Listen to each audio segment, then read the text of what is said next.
time for sports news on the news at 10 with Charles Eruka.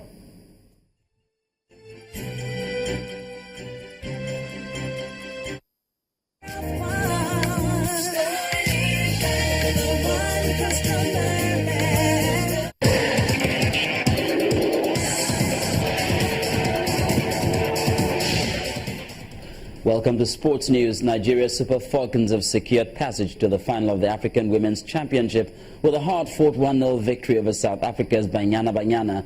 Desire Oparanozier's 54th-minute goal in Limbe gave Florence Omagwemi's girls the lead in the keenly contested encounter. Faith Ikidi's goal line clearance in the dying moments of the game ensured that the scoreline remained the same till the end of the game. The Super Falcons will face the indomitable Lionesses of Cameroon in the final on Saturday. Meanwhile, Cameroon's Lionesses have also booked their place in the final of the African Women's Championship with a hard-fought 1-0 victory over the Black Queens of Ghana and Yaoundé. Raisa Fejuo's 71st-minute goal at the 41,000-capacity Ahmadou Ahidjo Stadium was all the hosts needed to win the match and keep hopes of lifting the trophy alive. Cameroon will be playing in the final of the tournament for the third time, but they are yet to win any.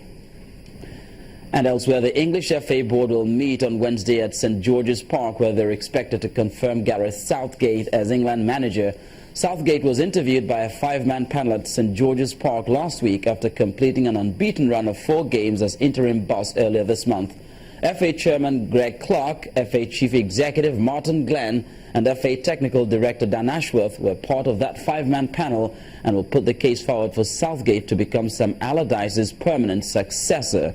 Southgate was placed in interim control following the departure of Allardyce in September and led England to 2 wins and 2 draws during his 4-match spell in charge. That's it on Sports News, and it's back to Gimba with the rest of the news at 10.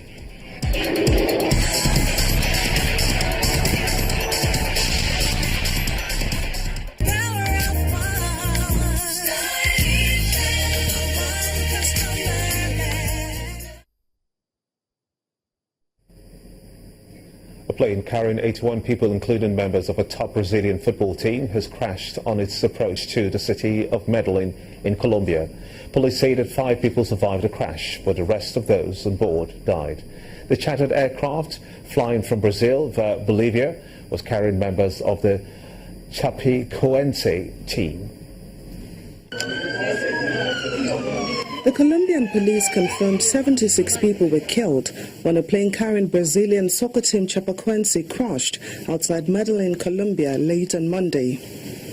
The aircraft had 81 people aboard, including the soccer team, coaching and other staff, as well as journalists covering their match, in addition to 9 crew.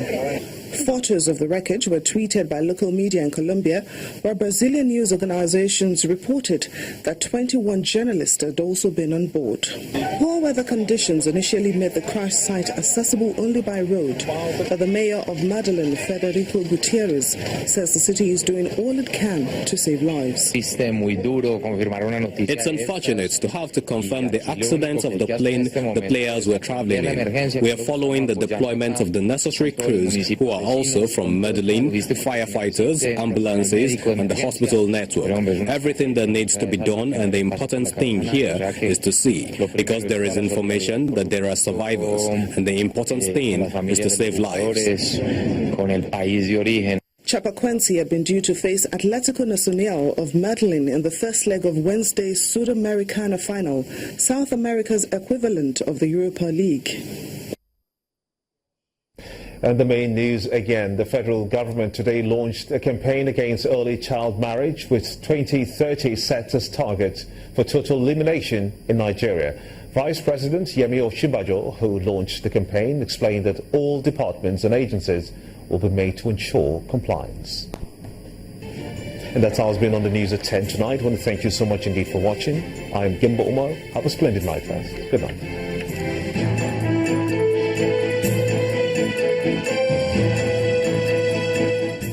This is Channels Television, celebrating 21 years of professional broadcasting.